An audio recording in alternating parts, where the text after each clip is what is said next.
Welcome to Mark My Words, a podcast that not only aims to inspire and teach the listener about entrepreneurship, it also aims to give my guests an opportunity to talk about their unique journey in entrepreneurship and life. So join me and my guests as we meet at the crossroads on Mark My Words.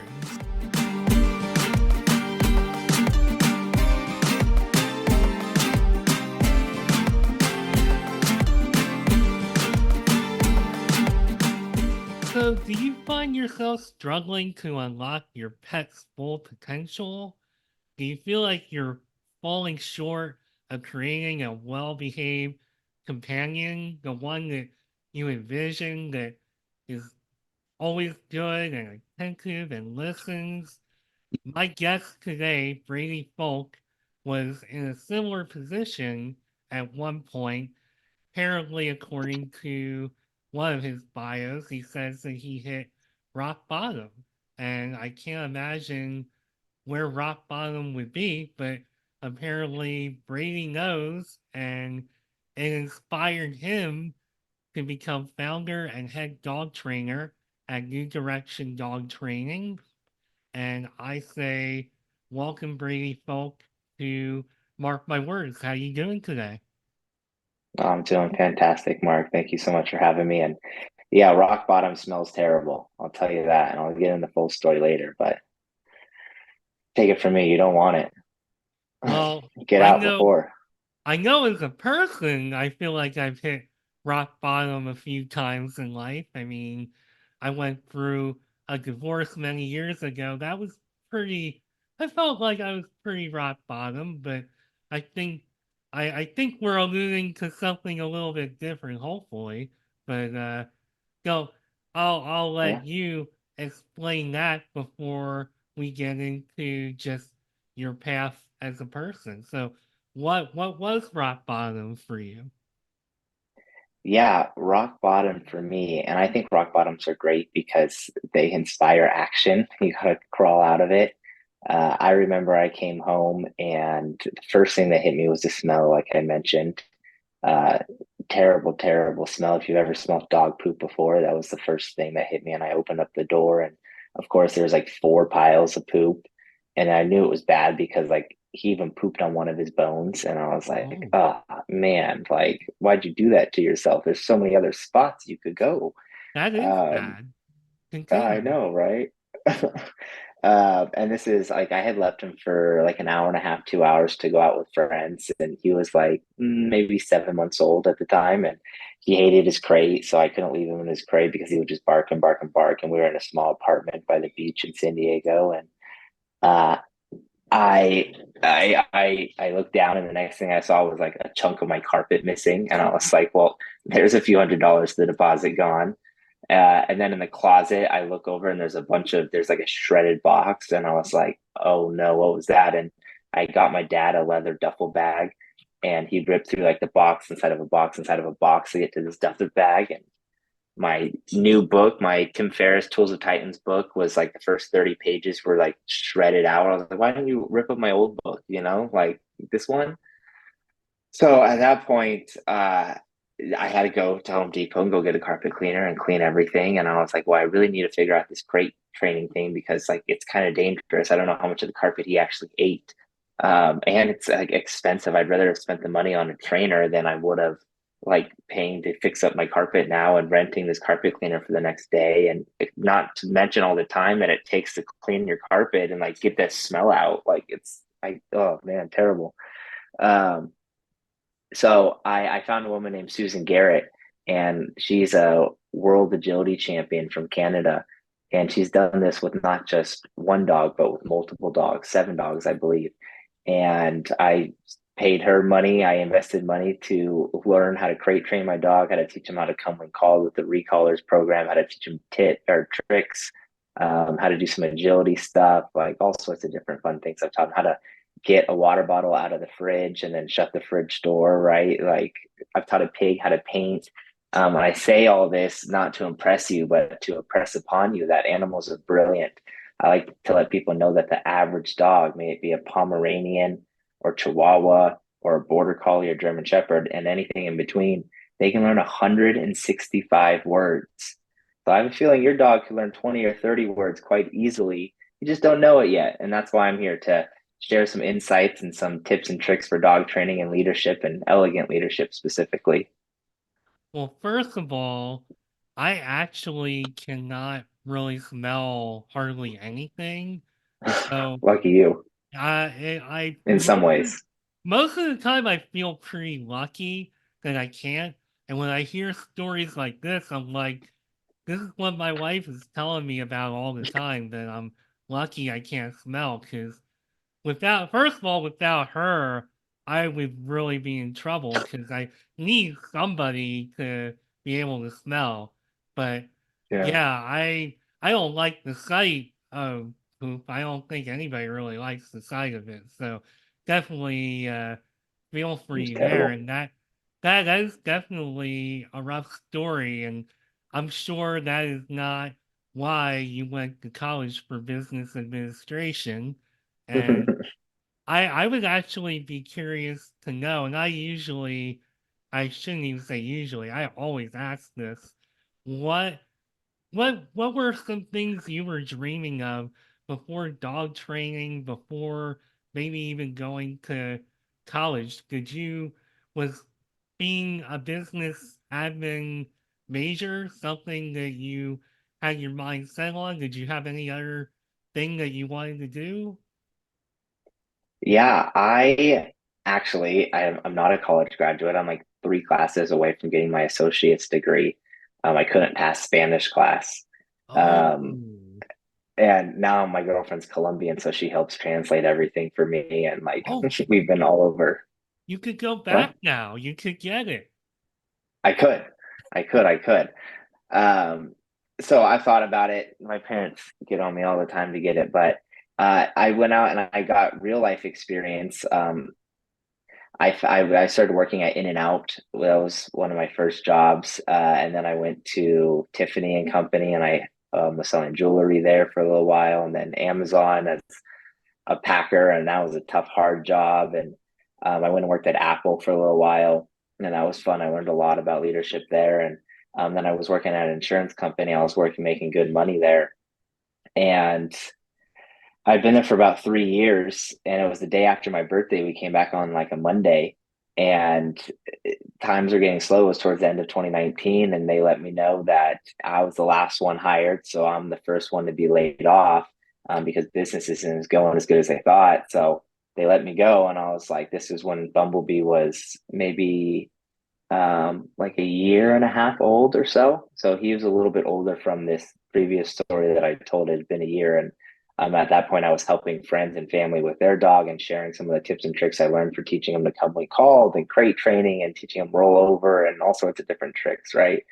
And that was the moment that I was like, wow, okay, I'm gonna continue doing this and see if I can make more money from it.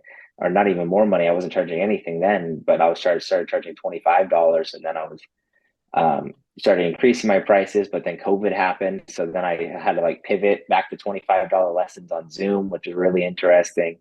But growing up, I just wanted to be a professional baseball player.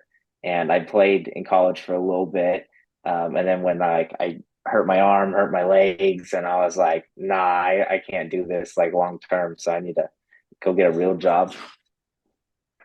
So the first thing I want to say is I always thought that first hired, first fired was either a really outdated kind of thing or was just a myth. I didn't realize some people actually practice that. I really Yeah. feel for you that they did that. I would think that like the first person that or the person with the longest tenure would be making like the most money, and you want to try to cut some of those people, not the first person or the last person you hired, but Yeah. you know, Yeah. I, It was small too. The company had 8 people in it. So, and they had all been there for years before me. Like I was like a recent, like within 3 years still, but I was like one of the first people they hired after a while. And so they had their core group of people. Anyway, I'm not mad. It sent me off on a totally different trajectory. I'm very happy I'm out of the company. There's some things you don't realize till you're out of a situation. You're like, oh, that was kind of toxic. I'm glad that I'm not there anymore. Oh, I hear you. I had a few toxic work environments over the course of the last like 8 years or so. So I worked at the same company for 10 years once out of college. It was a great experience. I was offered a buyout package and moved Nice. on, kind of put myself out there in the world rather than risking it and staying where I was already on the list of the restructuring and all of that. So put myself out there, and what I saw at some places, I was just blown away by the toxicity. And you're absolutely right. Sometimes it's a blessing when you get removed or you decide to leave and you look back, you're like, yeah, I'm much better off. Everything happens for a reason, I think. So I Yeah. think you obviously have learned that and alluded to that, and I'm a believer in that too. Yeah, we all got problems at some point. I'm glad. I'm happy with the problems I got now. So now the current one is being able to expand and scale and expand beyond just me training dogs and have a facility and people to come to and utilizing my time a little bit more smartly. And these are new So problems.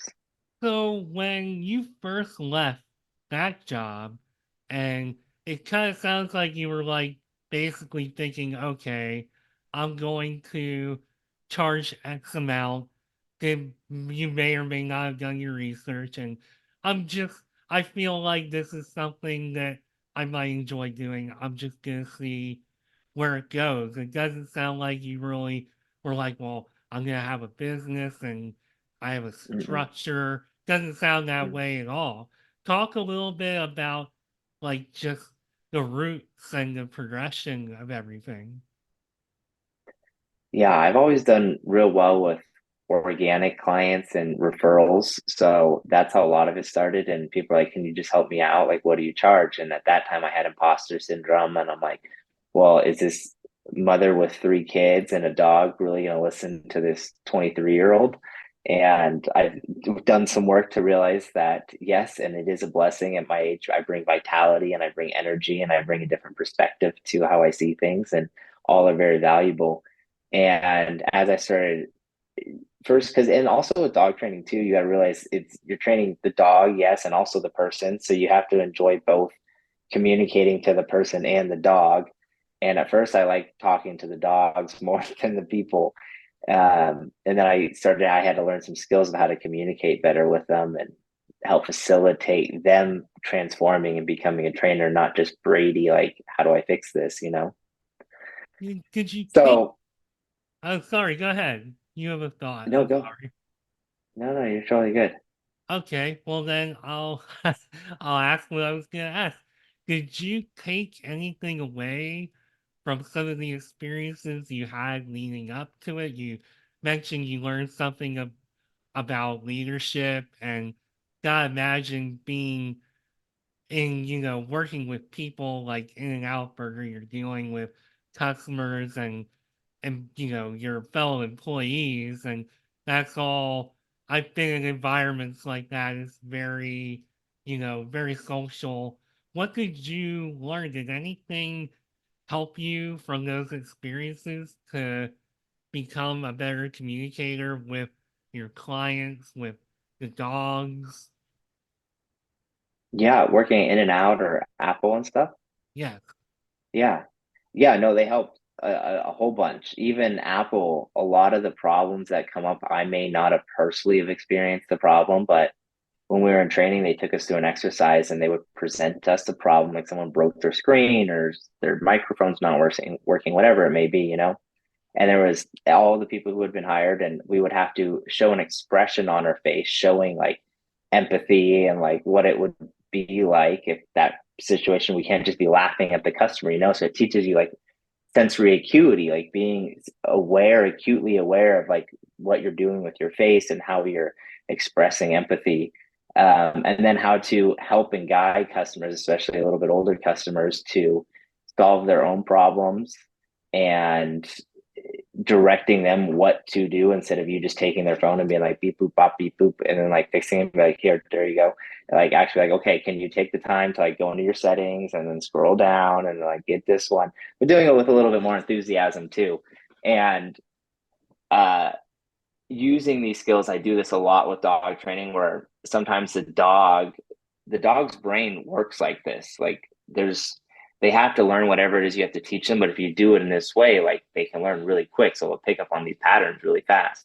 And sometimes it takes the human a little bit of extra time to get it. So the dog's like, come on, can you play a little bit quicker? And it's like, be like, okay, we're going to teach the dog some patience. I'm going to help you get through this right now, but it's important that you do it and not just like hand me the stuff and be like, can you do this? And it's like, okay, you got to get faster at this.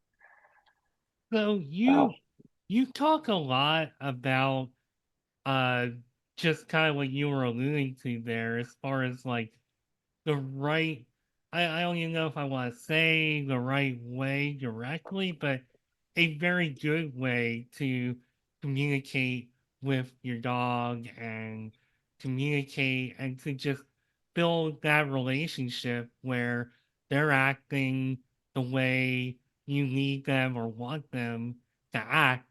And how do you use psychology? How do you go about it doesn't even have to be one thing. It can be multiple things that you do to cultivate that relationship and to help others to understand what they need to do. yeah, there's a few principles that I follow. There's a lot of different tactics for training dogs, and I'll share a little story. One of an old roommate of mine when Bumblebee was growing up, I watched on camera because I was in a different room and I wanted to see what happened, but I watched on camera as my roommate kicked and punched my dog, Ooh. and it lit a fire inside of me. It made me realize that being a leader is more important than just getting results. And I went out there and we wrestled and I called the police, and I don't we're not friends anymore after that experience. And um there's there's a lot to take out of dog training. There's three different ways you can train a dog. You can use punishment and intimidation. You can use bribes and incentives, and you can use growth and rewards. And all three work in their own way, but all come with their own consequences. And there's there was a moment in Bumble's life where I was just bribing and I had bought the best treats and he was sleeping in my bed and I was trying to give him as much love as I possibly could. And that bucket was full, but the communication bucket wasn't really full. And I had to learn how to communicate to him. So a couple of principles that I share with people are one, sequence. The secret is in the sequence, and it's it's when you see it, it's really obvious. There's a trigger, something happens, like someone knocks at the door, and then the behavior, your dog barks and runs at the door, or your dog goes to their bed, one or the other, or maybe anything in between. And then the consequence, it's this idea that humans and dogs are doing things for only two reasons, either to avoid pain or to gain pleasure. And sometimes the pain is your friend can't come inside. I remember when my friends would come over, they would knock and say, can Brady come play? And my mom would look at me and she goes, is your room clean? And if my room was clean, I'm all good. But if my room wasn't clean, I couldn't go play. And so that's painful to me because now I have to tell my friends, sorry, I can't go play. I have to go clean my room. And so she would be like, how are you going to play if your room's not clean? I'm like, I get it. I'm going to go clean it. This is my fault, you know? And so you want to set up elegant situations for your dog to learn and figure out how to navigate their situations and still have a lot of choice involved. It's like you could do this, right? But what if you do this? Wouldn't this be better? Don't you see how your friends come in faster than if you run to the door and then no one can come inside? And setting up situations for them to understand, or even being proactive. And I set up when I knock, if there's a knock at the door, I just like knock around the house at first.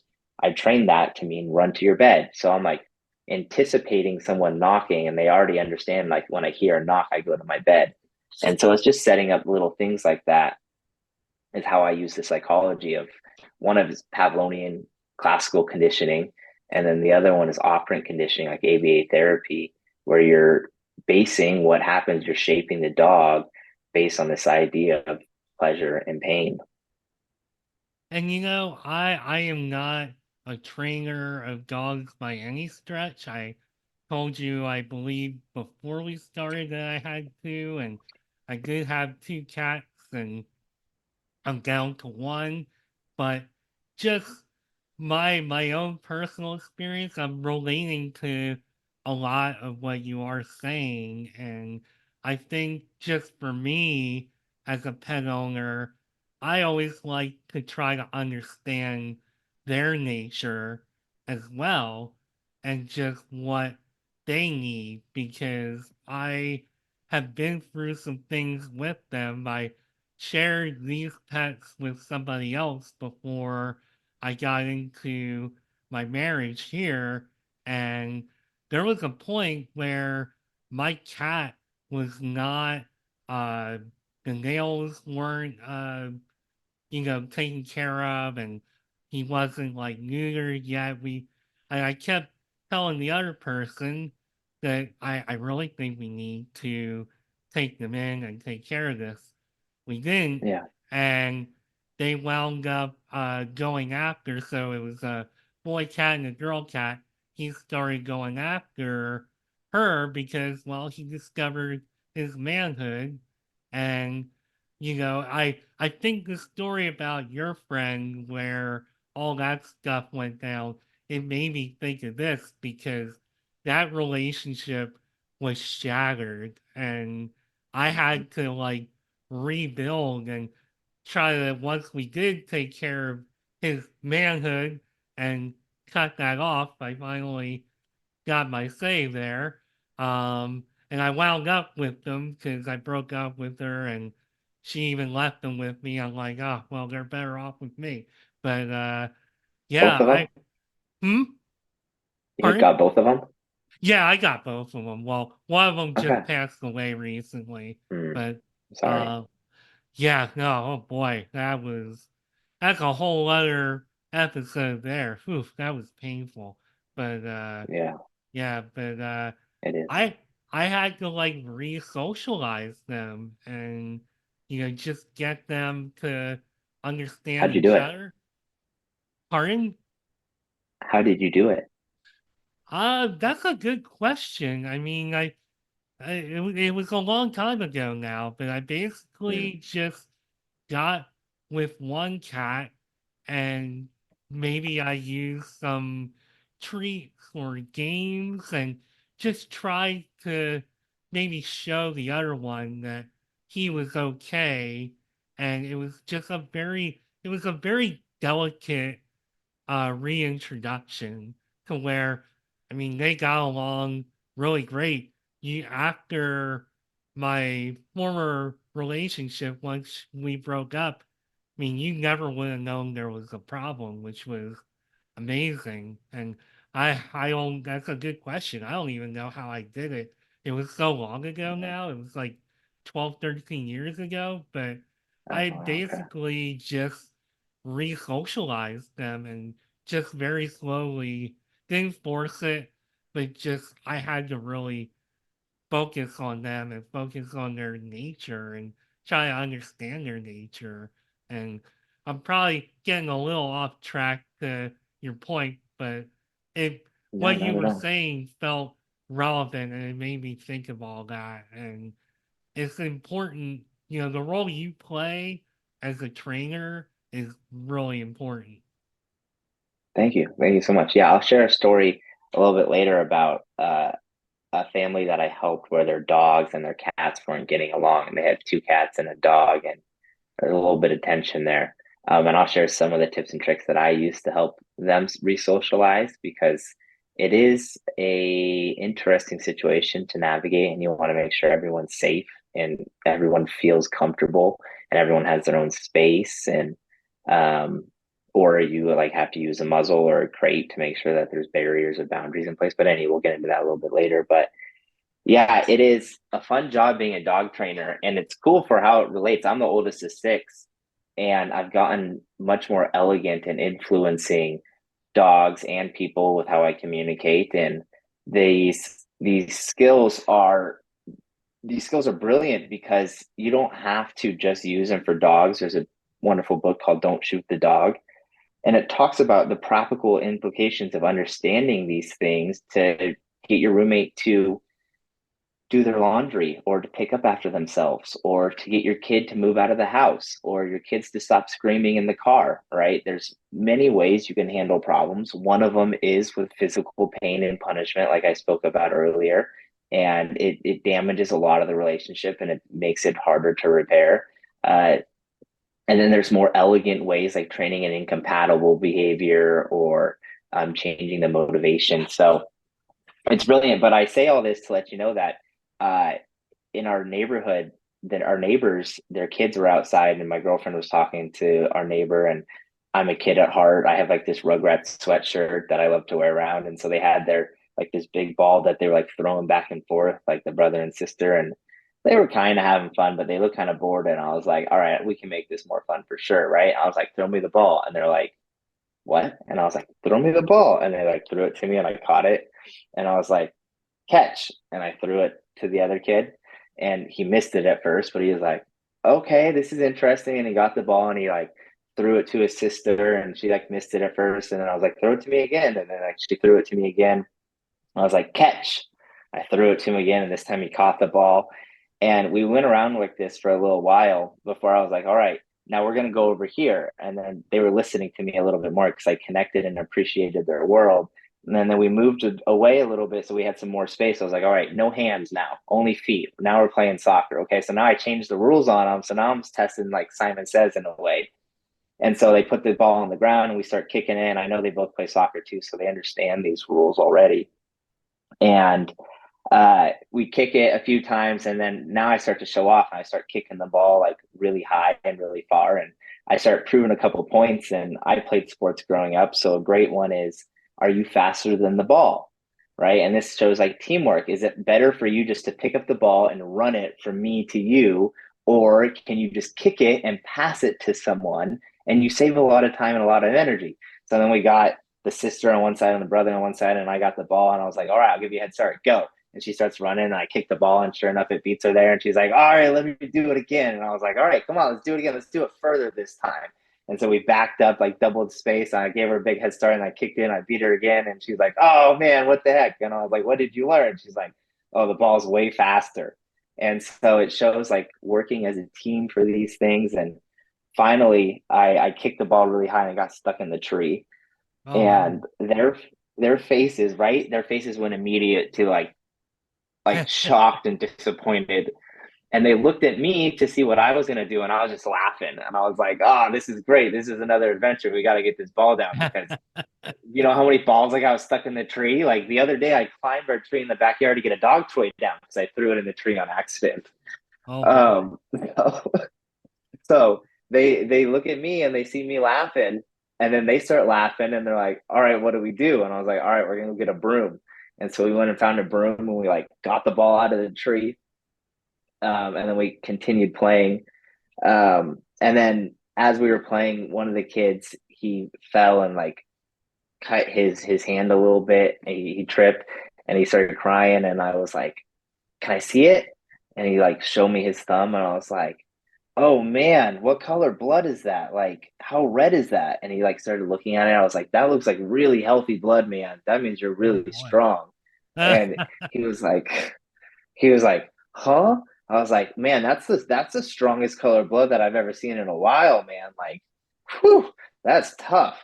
And he just like started smiling and looking, and then of course he had to go tell his mom, which is still talking to my girlfriend. And now we get into like, how do you communicate to mom, right? And I was like, okay, follow my lead. What we're gonna do is we're just gonna go stand next to her. We're not gonna say anything, but just us standing there looking at her, she's gonna eventually look at us, and we're gonna tell her what happened.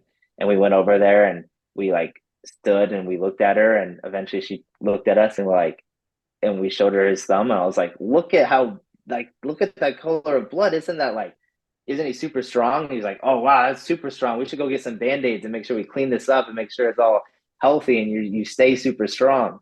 And these are all this story, a lot of it comes from dog training. And what I do with dogs is very similar. And we're playing a game typically, right? If it's like touching your nose to my hand or bringing me a toy or sitting or laying down or rolling over, and then we're relating to each other. Like if there's a mistake made, they look at me and they're like, how are you going to respond? Right. And if I just laugh it off and be like, that's okay, man. Like I get it. We're just learning this thing. Like let's reset and let's do this again. And if something happens, right, just being able to take a breath and ask myself, like, how do I want to be remembered as a leader? And you actually have a few videos on your YouTube page that demo some of these things. Like I know I one of them that I watched was the nose example that you just described, I believe. Oh yeah. I think I just posted that. Yeah, yeah, I just watched it. So Yeah. Brilliant. I it sounds like you so I feel like there is a connection here because you seem like you have a real good mindset and have a real good understanding of what you want your business to be about. And you have a lot of good philosophies, but I know that you didn't come into this like, okay, I have a structure, I have a business plan. You didn't come into this with any of that. So, talk a Mm-mm. little bit about learning and understanding what you needed to do in order to turn this into a full time business. Yeah, get more organized and develop some standard operating procedures, right? And also becoming very clear on my mission and who it is that I'm helping and how I help them and with what specific problem I help with. So I empower problem puppies, dogs, and their owners to have more success at home and around town while having fun. And that was me 6 years ago, right? I was struggling at home. I had a problem child who was leaving accidents that I didn't want, gifts that I didn't want, right? And I had to learn from someone else. And developing the business part of it, right? There's the learning how to dog train, and then there's like the marketing part, which is interesting. I've spent bunches of money on Google ads and Facebook ads, and I've got burned a few times. And then I've paid someone who knows what they're doing, and I've got new clients. And I was like, oh, this is kind of cool. Like these things do work if you like know what you're doing in a sense.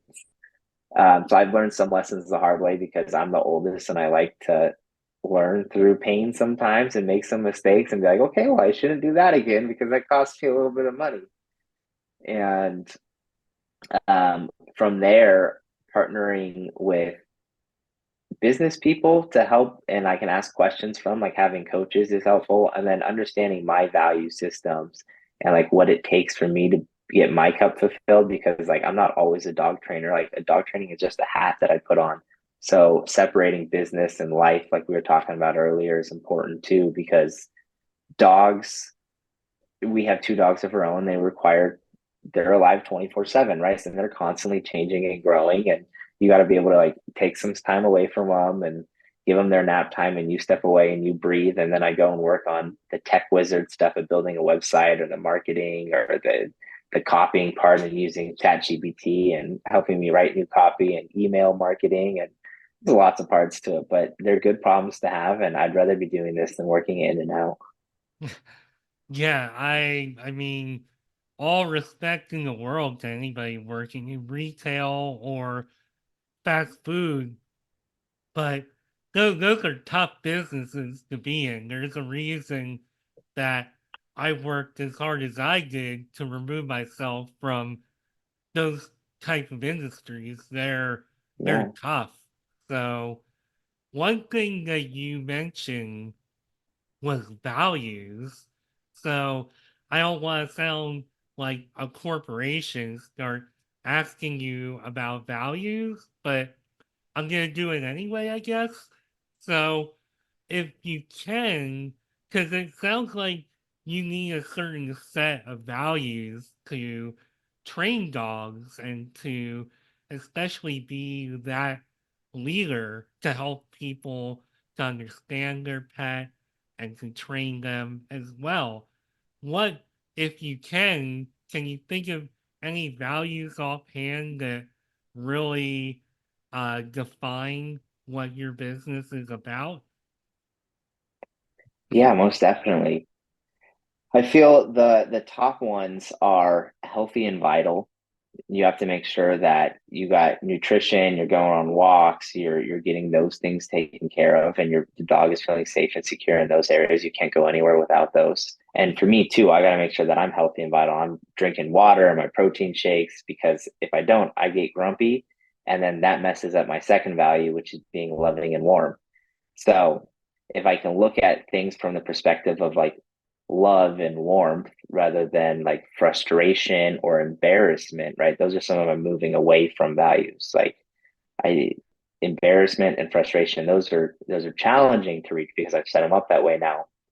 And my moving towards value though, healthy and idle, loving and warm, and then gratitude, really taking the moment to find the gratitude in the problems. And you're right, employees, Tiffany and Co, In and Out, like all these places that I worked at, they had different problems. And everyone has problems, and you get to choose your problems. That is one of the benefits of life. The only people who don't have problems are those in cemeteries. So problems are actually a sign of life. And I feel that uh, my values with having healthy and vitality, loving and warmth, gratitude, and then intelligence. That's an interesting one. I mentioned like having coaches and asking questions. Before, I would want to do everything by myself, and that's just not very intelligent. And that means you have to learn all the lessons by yourself, which takes more time. And I'm more about compressing decades into days. And I'm a big Tony Robbins and Ed Milet and Russell Brunson and Tim Ferriss, like I mentioned before. So being intelligent and not just reading those books, but then asking someone else's opinion on like, what do you think about this? And having an intelligent conversation about like, what should I do in my business? Because now I'm talking to other podcasters about franchising or like opening up other locations or not expanding or like online stuff or speaking. And like, there's lots of ways you could go and just getting other opinions and having options. You don't have a choice unless you have three options. So making sure that I have three options before I make choices is another important, intelligent decision. So you talked a little bit about problems, and in your line of work, you're dealing with dogs and people. What kind of problems have you run into, and what did you do, especially with your wealth of leadership skills and just your perspective on life? You have such a great outlook. How do you deal with problems so that you wind up with a good positive resolution? Yeah, I'll share this story and I'll share a little bit more of the story than I normally do. I got hired at a dog training facility, and when I got hired, I explained to them how I train and like what I do and blah blah blah. And they're like, "We're totally on board. Like you're our only trainer here. We're totally fine with that." And when I got there, I was in training, and then I saw that they were using e-collars and stuff, and I was like, "I don't use those." And they're like, "Okay, that's fine, but we still have some owners here from our last location that want to use them." And I was like, "All right, whatever. They can do whatever they want, but I'm not using them. I just want you to know this." And it was fine for a little bit, but then we got a dog to train and they wanted to put an e-collar on it. And I was like, I'm not putting an e-collar on this dog. This dog already doesn't like to play with toys. It's already aggressive towards people and other dogs. It doesn't really like treats and eating things. It really doesn't like anything besides just being on its own. Putting an e-collar on this dog isn't going to help this dog. And we eventually went different ways, and I left that facility, but I continued training with this dog. And she hired me. They hired another trainer to use an e-collar. She trusted them. She said it went terribly. So she left them, and then she contacted me and we started working together again. And so I went over to her house to kind of reassess the situation and see what was going on, if I could get any more information. And the dog was having problems with the cats, like I mentioned earlier. She was being aggressive towards other dogs. She didn't really like many things. She would play her own games. Like her favorite game was the humans chase her, she would just run away from them all the time. And it was a huge game for her of catch me if you can. So I went over to this house, and the first thing I noticed, I grew up in a big house that was messy a lot of the times, but this house was messy and it was very tightly packed. This is in San Diego. The house it was small and like everything was a little congested. And I was like, well, that kind of raises the tension and anxiety like almost immediately. Even for myself, I'm like trying to squeeze through boxes and stuff, and the dogs and cats are too. And I mentioned that her favorite game to play was Catch Me If You Can. And she also didn't get along with the cats, and she didn't really like food. And like food feeding time, they would all eat next to each other, and she would growl at the cats if they came over to the food. And then she would sometimes eat the cat's tuna. And it was a whole thing, right? So you could tell that there were some parts that were misaligned. And we haven't even got to like the actual dog training yet, you know? So the first thing we had them do was to like clean up the house and give the dogs their own space. And so they have their own safe space. And that's why the place and crate training is very important, because they have their own space. And then we changed the game from we chase you to you chase us. So we went outside with her, and she immediately took off in the backyard and started running around, grabbed her toy. And then we ran back inside and we started having a party. And then of course she like was like, "What's all that noise?" And she ran up to the back door and was like, "Guys, you're supposed to chase me." And then we opened the door again and she took off. And then we shut the door and we started having a party inside again and celebrating. And then she was like, "Oh, what the heck?" And we did this a few times where she was like, "It's painful running away from you. I'd rather stay with you." And I was like, "Okay, great. Now let's change this game. Now you're going to chase us around." And so we changed that association in our head of what that means. And then the cats, we knew she liked tuna. So we got a gate and we put a gate between them, and we got tuna. And on one side of the gate, we would give her some tuna. On the other side of the gate, we would give the cats tuna. And it was a special time of the day where like the timer went off, and they were set up to do this feeding time like this with the cats and dogs. And doing it every day, giving them their own spaces and separating their eating places, they were able to see each other be totally fine, because now we're associating like see their face, get tuna, see their face, get tuna. Like this is a positive association instead of like these cats are trying to take my food. It's like, no, we share our food. There's tons. We live in abundance. There's tons to go around. Like we got more tuna than you can even imagine. And we got grocery stores full of them. Like picture that. And changing these associations too. That was a very interesting problem to handle. And we did a lot of it just by changing the environment in some ways, and then changing the associations of what games you play with your dogs. And there was more games we played too, but those are some of the big turning points in this dog. That's an amazing story. I mean, it's so important. And again, I don't want to come off like I'm the expert here because I'm not, but just based on my experiences with dogs and even my cats, which I had for almost half my life, I mean, sometimes the environment goes a long way, and the example you set goes a long way. And this kind of leads me to another question. I know we're starting to get a little thin on time with all the storytelling, but can Okay. other animals learn like dogs? Because I noticed some Mm. similarities between dog, like my cat experiences and your dog experiences, but cats and dogs are different. People are different from, all animals. I mean, what's your take on that? This is a great question. I'll stay longer to talk about this. Uh, I think about the prefrontal cortex, and that's kind of your decision making part of your brain. And cats, there's about like 8 or 9% of their brain. Dogs are about like 12 or 13. Pigs are like 12, 13, 14%. They're just around right there with it with dogs. Guinea pigs, obviously, much smaller. But the brilliant thing is when you're working with principles, all animals learn. It's how animals survive, right? It's Darwinism. Like you have to figure out how to survive, and these animals figure out where food is, and food is just a trigger, which is probably sends off a scent, and the animals, the behavior is like go get this food, and then I bring it back. That's a behavior. That's a pretty complex behavior if you think about it too. There's a lot of things going on that you're not even comprehending right now.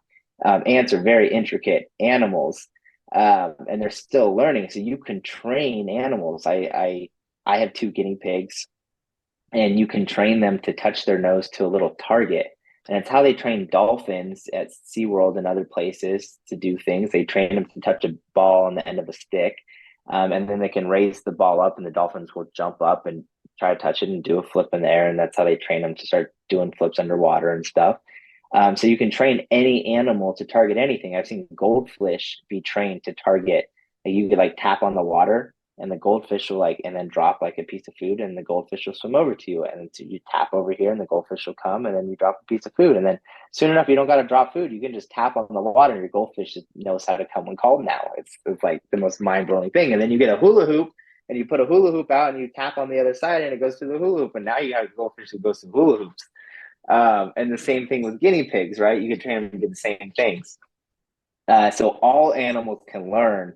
I believe in if principles, right? Like I mentioned, so there's techniques. Some dog trainers use techniques, and I was like, well, if that technique doesn't work on a cow or a potbelly pig, which weighs 500 pounds, like I'm not going to put an e-collar on a potbelly pig or a prong collar to like get them to move around.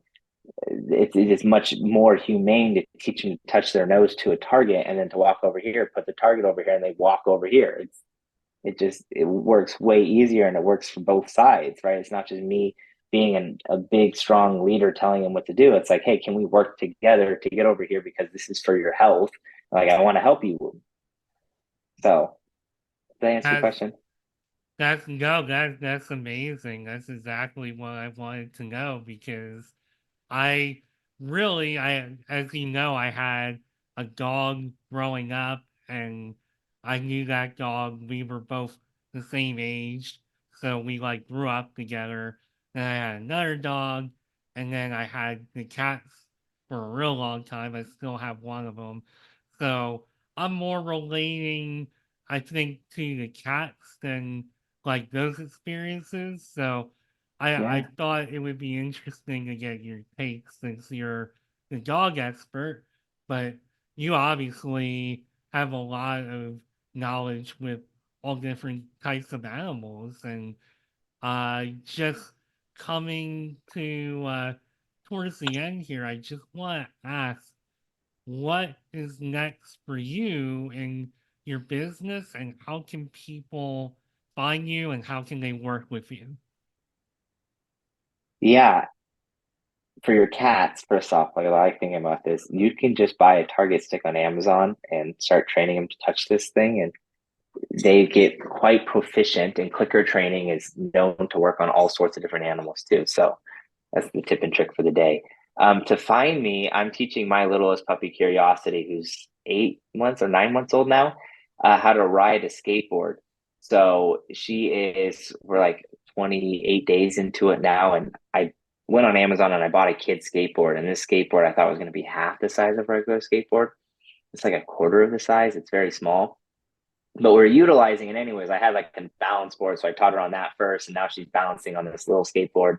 And now her new skateboard's coming in. So I always wanted a dog who could ride a skateboard. And so I'm teaching her how to ride that. So my big call to action is follow us on TikTok or Instagram at N as in Nancy, D as in Drew dog training. That's ND dog training, and watch us, give us a follow. I do a little bit of talking and dog training in the middle too, and I'm sharing podcast clips and other things about dog training there. So, and if you want to be part, I'm starting a book club with one of the books I mentioned, Don't Shoot the Dog. Message me on Instagram if you want to be part of that. You can DM me book club, and I'll send you the access link for that. Or if you just want a PDF with some dog training tips and tricks, you can just message me Dream Dog, and I'll send that your way too. And I can vouch for your social media. I watched a bunch of clips and was surfing around. I don't know if people say surfing the internet. I guess I'm old, but I I use I it so. browsed I browsed around pretty much prepping, and I think what you're doing is great. It's great content. Your mindset and philosophy is awesome, and thank you so much for being on Mark by Words today. I had a blast, and I wish you all the best in the future. I think your business is just gonna grow more and more from here. And this is Brady Foulk of New Direction Dog Training. And thanks for being on Mark My Words. Thank you for having me. You're welcome. I'm Mark Schmidt. We're going to leave with the confetti. And I will see you all next time. Bye for now.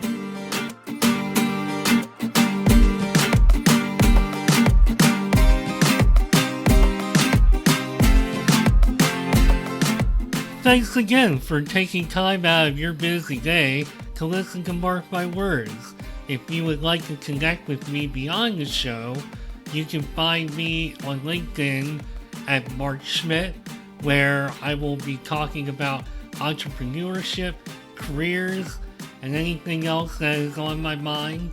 You can also connect with me on Twitter and Instagram at Nimrod1979 and Nimrod79 respectively. This podcast also has a page on Instagram at Mark My Words.